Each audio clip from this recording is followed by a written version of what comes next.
Hello kaibigan. Ayan. Welcome back to my channel. Welcome back kaibigan. Ayan, so in this video, meron kasi nagtanong sa akin na isang kaibigan o isang subscribers ko. So tanong niya is paano ba daw mag-default ng ating mga Piso Wi-Fi password or admin. Ayan. So, napakadali lang yan kaibigan at alam ko rin yan dahil nakagawa na ako ng isang video dyan kung paano ba mag-hack ng ating Piso Wi-Fi. So, panoorin nyo lang po dyan sa baba. So, shout out po pala sa nag-request nito and pasensya na po dahil medyo natagal dahil meron lang po akong inasikaso importanteng bagay. So, ngayon, isturuan ko na kayo. Atin gagawin natin ngayon kung paano ba mag-default ng ating mga Piso Wi-Fi password or admin. So, napakadali lang talaga niyan gawin at walang kahirap-hirap yan. Ayan. So, ito na. At kung gusto mo pang malaman kung paano ba mag-hack ng ating mga Piso Wi-Fi account, ay meron po akong isang video dyan sa baba. Panoorin nyo lang po at hanapin nyo po dyan sa random playlist. Andyan po yan. So, napakadali lang po talaga. At ngayon naman po, so ito na po, tuturuan ko na po kayo at hindi ko na papatagalin para masimulan na po natin at malaman nyo na po kung paano gawin. So, ito na po. Turuan ko na po kayo kung paano ba yan gawin. Login muna tayo guys. Ito. Connect muna tayo sa ating Bino. So, ito po yung issue sa ID niya. Next.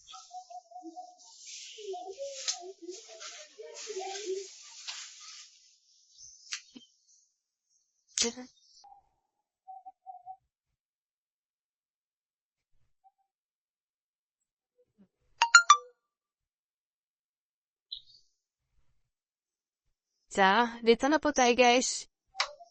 Ito po yung portal niya. And then, ang kailangan natin gawin, login tayo sa admin nito. Admin. Yan. Bo tayo. Then, ang username niya, admin. Admin. .com. Depende siya na palitan ng password guys. Hen.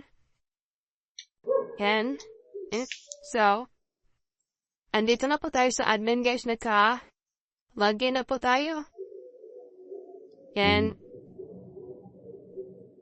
Po.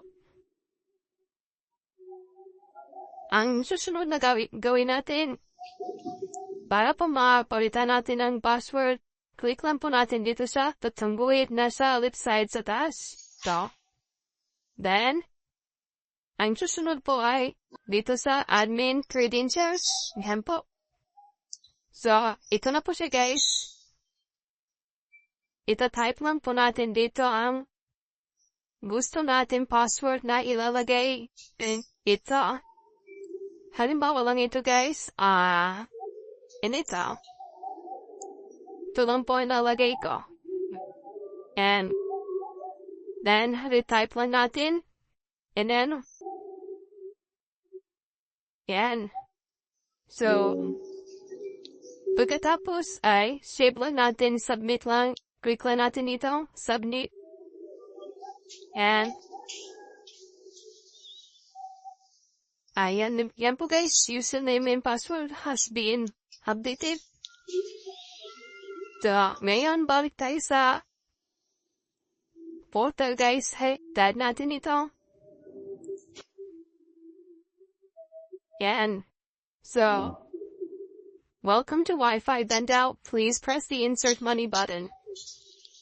So, subukan natin ulit guys welcome to Wi-Fi Vendout. Please press the login doon sa unang password niya. Tingnan natin kung na-ship ba yung nilagay natin.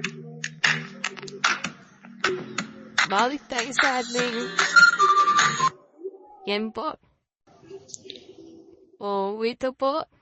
Yan po siya. Click lang po natin ito. Ito po yung unang password na ginamit natin, admin. So, yan guys. Hindi na po siya ma-login. Kasi napalitan na po yung password, guys. Ngayon, subukan natin yung nilagay natin kanina. So, 1, 2, 3, 4, 5, 6, 7, 8, 9. Ayan po. So, sign in. Ayan. Ayan, guys, oh. Pasok na po tayo. Yan. So, maraming salamat guys sa panonood. Sana po may natutunan kayo sa video natin ngayon. So, yun po. Yun po yung video natin ngayon, o tutorial natin ngayon kung paano ba mag-default ng ating mga Office Wi-Fi admin. Ayan. So, napakadali lang, di ba? At walang kahirap-hirap.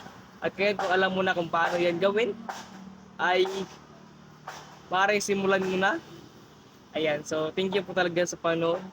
And kung nagustuhan mo to, ay don't forget to like and subscribe para malaman ko po kung sino po yung mga tulungan ko dito sa video natin ngayon.